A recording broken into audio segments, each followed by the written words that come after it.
Hello everyone, welcome back to another Friday and another casual champion review, this time featuring Nidalee, who you may notice looks a little bit different than normal, and that's because we're using the LOR custom skin design I partnered with Beard Shepherd to make many months ago. I actually asked you fellas on Twitter and Blue Sky and wherever you want to see this design or the base version of Nidalee for this video, and it was almost unanimously to see the LOR design. But I will note that while we are using this version of Nidalee in the video today, I will still be discussing the actual base version of Nidalee because that thing is horrific. This one is just more of a, it's easier on the eyes than the base version, I think. You know, it's also incredibly easy on the eyes. Fan art section, yes, look at all those Nidalees. You know, any single qualm I had about, oh, maybe I should be using the base design instead of the LOR design, and then I see nearly all universally the fan art section stuff is using the LOR design, which, yeah, you fellas know well. You know which is the better version. Thank you, fellas. It's so amazing and wonderful. I really love this version of Nidalee, especially compared to the originals.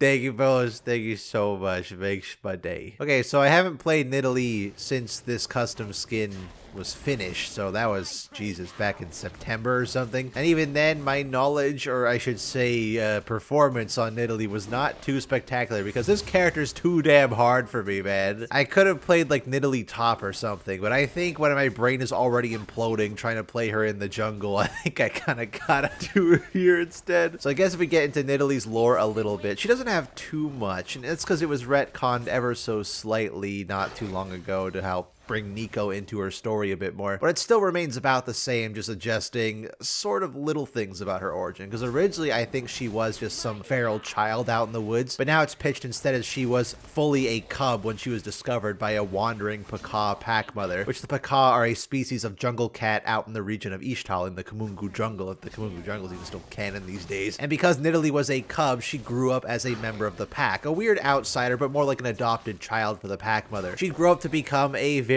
prolific huntress, but would eventually discover that she had a special power. Without warning or control, she would randomly start to shapeshift. Her paws would turn into weird fleshy hands, her teeth would dull and flatten, becoming some weird hybrid monster thing, and she did her best to try and hide this from the rest of her pack. That was until one day a hunting party of Kilash stumbled upon their jungle. If you don't know what Kilash are, that is Rengar's tribe of Astaya. It's basically just a bunch of cat people that pride themselves on hunting the greatest and most dangerous prey. I mean, if you ever seen a Predator movie, that's just what the Kilash are. That's why Rengar looks the way he does. And while Nidalee and the rest of the pack managed to escape, the mother was not. She was injured and about to be killed by the Kilash. So, in a fit of rage, Nidalee jumps down to save her mother, tearing into them using her claws and fangs. But it was only so much. They had advanced weaponry like spears. But that's when her full transformation would take root, fully transforming into an almost human-looking figure, grasping one of the weapons from the Kilash and fending them off, wielding their own weapons against them. And she managed to scare them off. They started cursing her name, and Nidalee found out that she could actually understand what they were saying. Something about cursing her and her ancestors, the Vastaya Shirei, which I mean technically is also the Kilash's ancestors, the ancestors of all the Vastaya technically. Caitlyn Kiraman. I can't believe this. Okay, that spear probably would have landed. But looking down, her mother did die in her arms, and as such, she became, that's no fair. This character has like 500 dashes. Her mother died in her arms, and as such, Nidalee was forced to take up the mantle to become the new pack mother, in spite of her transformation. But it's okay, because it turns out she could actually transform back and forth between the human form and the Paka form. Elbeth. In this sense, she was able to better utilize both aspects of the different worlds. She could use the raw ferocity of the Paka form, but could also use the ingenuity of the human form, crafting tools and weapons. And so she's now dedicated herself to protecting the rest of the pack, even if she does secretly yearn to venture beyond the pack to discover if there are more like her. Whether she's actually a Paka, a human, a mixture of both, some random distant ancestor of the Vastaya Shirei, who knows? But she is undoubtedly curious about her whole shapeshifting power, which is probably why she took an interest in Nico. Caitlyn Kiraman. I did it! They would become very good friends, Nidalee acting as a mentor figure to Nico. Even if Nico did kind of fall madly in love with her, Nidalee didn't really reciprocate those feelings, at least at that time. And so when Nico wanted to travel the world, Nidalee kind of did too, but realized her responsibility was with protecting her pack. This is some bullshit. Nidalee's actually been a bit around the place since then. She's been meeting other Vastaya. We see Kulon? Something along those lines in a short story that she had, but also showed up again in Legend of Runeterra. The lizard Vistaya. I know who I'm talking about. It starts with like a Ku something. I just don't remember how it ends. No, that would have hit. That's get the whole thing with meeting Melio and actually befriending him. And also in Legend of Runeterra, she helped to free Nico from a bunch of Piltover poachers, reuniting and maybe finally reciprocating those feelings that Nico had for her all those years ago. That's for her lore. As for her design, I find it quite infuriating actually, compared to a lot of other champions that need a visual update quite badly, like Zilean is probably one of the most prominent examples, but Nidalee is a very strange situation where she's been updated every single way. Voice lines, sound design, visual effects, already existing design that you have right here that they just don't use, and even a couple splash art updates. Ever since Nidalee has gotten a full visual update, except for the character model part. Like, how does this happen? It kind of goes back to when they updated Varus's voice lines as well, right? Where Varus definitely needs a model update to make him more in line with the Darkin. Both of them actually got voice line updates at a very similar time, but only because it was promotional for the new upcoming champion. Nidalee only got a voice line update because of Melio, and Varus only got a voice line update because of Nefiri. Caitlyn Kitterman! You know what? She did become a fascist in the show, so I guess her being a poacher is just the next logical step. The thing is, she does need that visual update. It's kind of hard to tell when I'm using a custom skin. But I did say I would talk about the default But I did say I would talk about the default design, and I do have it on a secondary monitor over to my left. And ooh, seeing that model in comparison to the one I'm currently using is just a night and day difference. Yikes. I don't know if this was the original artist intention. I would really hope not. But unfortunately, got you. Thanks, Nidalee. Yeah, I did. Yeah. Oh, got you again. I don't know if it was the original artist intention or not, but the fact of just how icky old Nidalee is. Sexy, savage jungle woman. It plays off a lot of very old tropes that probably should be left in the past. The whole mystical woman of the woods that is actually just there for the fun time that the people do the business with. She's got the big bosom and the big everything and all the skin showing and all that stuff. Trying to describe this is just such pain. I can look at this version though instead. No, I'm an expert actually.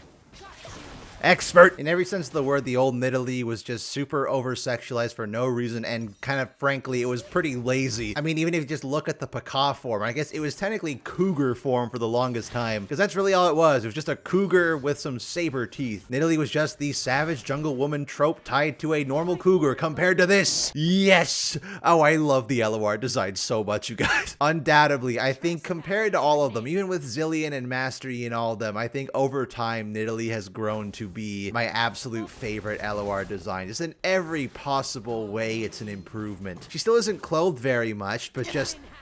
Are you kidding me? It's not designed to look like a stripper. It's more like the clothes are made out of bark and a fur. They're kind of cascading over her in a natural way. It kind of looks like Kraven's jacket a little bit, if I'm being honest. But I think that's just because I have Kraven on the brain right now with his new movie out. Is anyone even gonna go see that movie?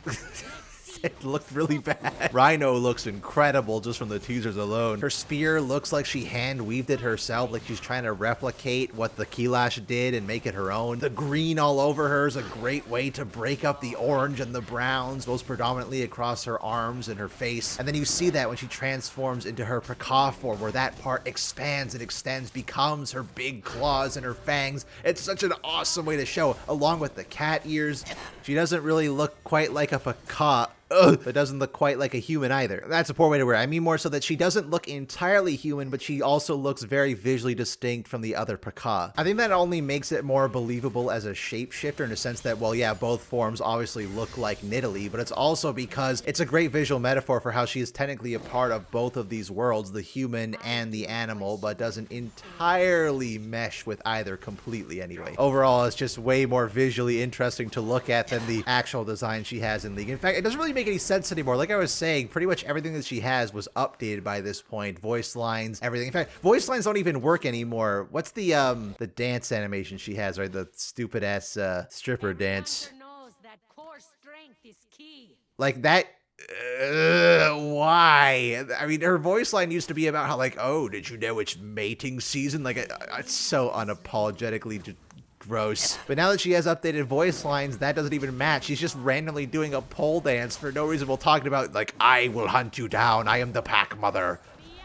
Okay, oh, I mean, well, you kind of undercut my point there a bit, Nidalee. I was about to say how this version of Nidalee is a lot more serious. I mean, it is still the same voice actress, right? They got the same voice actress who did her voice lines in LOR to be the one who does the voice lines in League, which is, again, it's like, you have everything. Why not just update her, please, right? I beg of you. Maybe it's too far of a departure or something. I know there's some people who actually really like the current Nidalee. I have no idea why. And actually, Riot did have an original redesign that they did so many years ago with a color story, back to Kulon or whatever the hell his name is, where it didn't really look like this. It looked actually a lot closer to the League version, still keeping the face paint and the bone earrings and necklace, though they were a lot smaller, and keeping her normal human clothes. That design, I think, is certainly a lot better and takes away a lot of the weird stripper elements that the original version has, but it does not even compare to the LOR version. I'm sorry. I do have to applaud Bearded Shepherd for his craftsmanship. If you don't, guys, if you don't remember, I do recommend giving Bearded Shepherd a follow because he makes a whole lot of really awesome, unique custom skins, and we worked together on this one. Oh, I say work together like he's the one who made the whole goddamn thing. He's also the same person who did the Cassiopeia ASU custom skin from a while ago.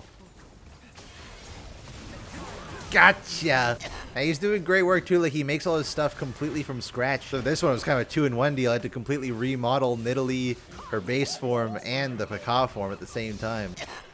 I don't want to be super critical of his work, because obviously he did an amazing job, but if I had to have a criticism, it would be that I don't think the Pekka form turned out quite as well as I wish it could have, but that's not really his fault. That's more of a restriction of trying to match the current model of Nidalee, and the current model of Nidalee, the Pekka form, is just this spindly little creature. Although that kind of ties into the whole thing. We're skipping for gameplay for a moment here, because I want to mention her skins for a second, because she doesn't really have any standout ones, but I think it's actually the main reason why she hasn't gotten an ASU yet is because of her skins. In the same vein that Shyvana's taking so long with Nidalee, it's that they'd have to make 2 skins per skin. They'd have to make one for the human form and the Pekka form, and she has like 15 skins or something, so times it by 2, you basically have to make 30 skins for one champion, and that's just not worth it for Riot. But if I had to be honest, if Victor's anything to go by, Riot Games, just update the base one. Change your dance animation, and you're kind of good to go.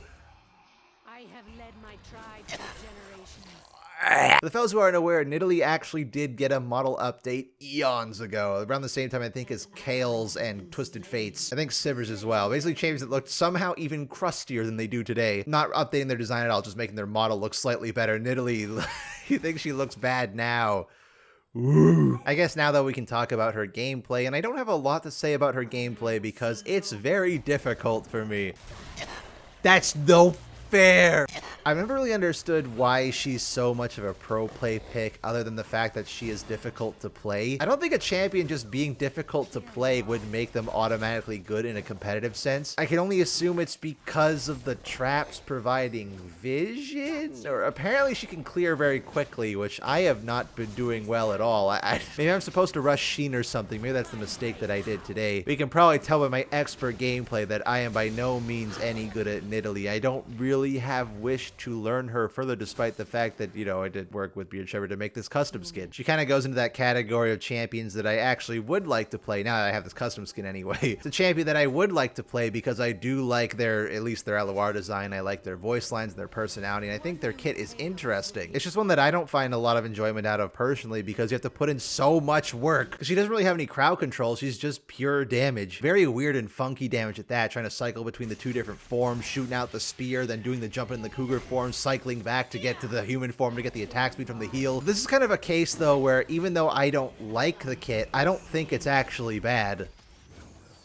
In fact, I think Nidalee's kit is quite good. Come on, yes! I don't think she was one of the original 40, but she did come out at least around the similar time frame. And she's really hardly changed at all. And ironically, with the changes to her story has only made her kit feel even more thematically appropriate. The whole thing of her switching between the 2 different forms, with the Pekka form was more about the primal savagery and tearing you apart with claws and jumping and slashing, whereas the human form uses the traps and the spears and all the man-made tools like healing packs, which I completely forgot to mention that she actually did that. It was like a whole thing in her story. It was like, oh yes, I will use honey fruit to make healing packs for my pack. That's actually really cool that a champion this old can be that thematically appropriate in terms of kit. Have a thematic fantasy that actually still holds true even after all this time. Then I wouldn't really know what I would change about Nidalee because I don't really think she needs changing. At the end of the day, I just feel like it's a champion that's just not for me. Though again, she's also probably not for a lot of people because she is so difficult to pull off. I have yet to see anybody, yes, who isn't in master tier or above that actually knows how to use this champion properly. Oh, okay.